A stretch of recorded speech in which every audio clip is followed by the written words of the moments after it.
During the beginning of the year, we served as liaisons between John, Phyllis, and the rest of the congregation until they started to get to know all of you, and so they didn't really need us for that function anymore. And we have invited several people who wanted to say a few words of appreciation. I think Carol Carter-Walker was going to go first. I have been representing nobody but myself. I asked to speak, okay? John and Phyllis, the past 18 months have been tumultuous ones for Paint Branch. We welcomed a new church administrator and said goodbye to pillars of the congregation. We lived through the departure of several ministers of 9 years, welcomed you as our interim co-ministers, and prepared to say goodbye to our dearly beloved Jeri.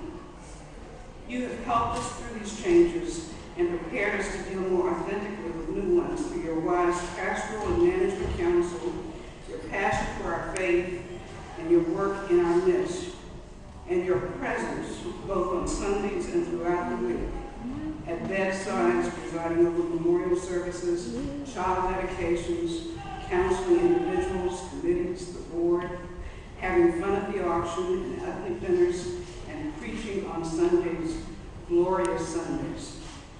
Yesterday, I went to Marlborough, New Jersey, to a Journey Toward Holiness retreat, and found just the right point to sum up my sentiments.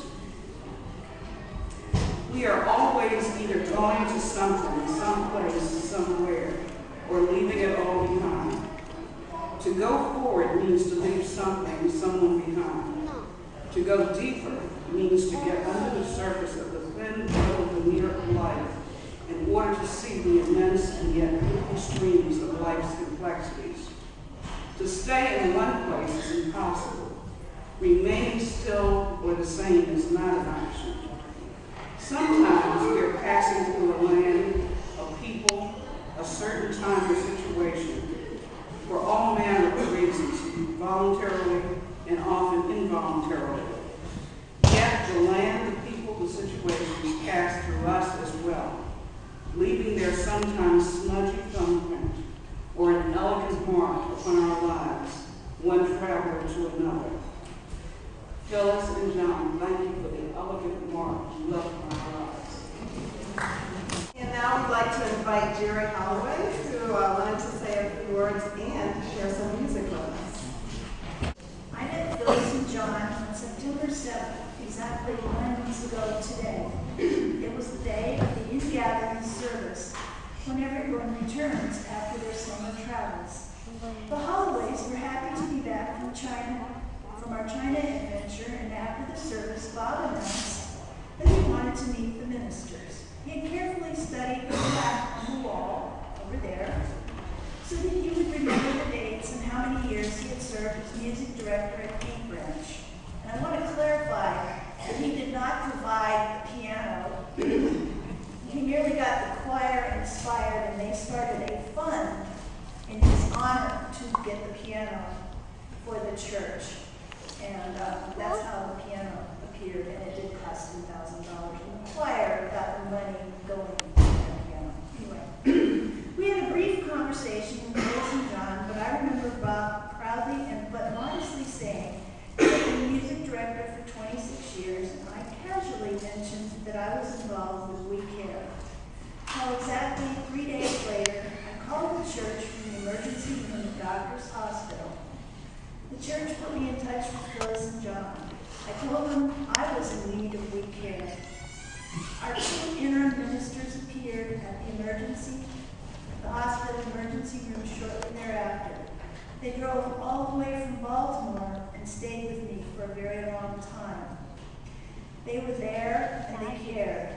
That evening, they came back on their way home. When they learned that I had been without food, they brought me the best hamburger and Coke I have ever eaten. Phyllis and John were very supportive of me during the time of Bob's illness, death, and during the planning of his memorial service. I believe the service was one of the most beautiful ever, and much of that is because of their patient guidance during the planning phases. Thank you from the bottom of my heart. to help me this year and on this most beautiful journey. I also must thank you for all you have done for the entire congregation. You came in with all 4 feet running. You did not sit back and watch. You were there as strong guidance for the Ministerial Search Committee, a most important post, but also you seemed to be there for everyone who needed you. Paint Branch Unitarian Universalist Church was so very fortunate to have you as our interim ministers this year. You will be missed by all, but especially by me. You have a very special place in my heart. John, I learned once that you enjoy the music of Scott Joplin. This piece is for you. It's called The Easy Winners. However, I'm going to rename it and call it Two Winners and dedicate it to both you.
heard Scott Joplin's premonition at the Kennedy Center and decided I wanted to be able to play the music. And I bought a piano, and I spent the next several years trying to learn to play ragtime. The Easy Winners was one of the pieces that I tried to play.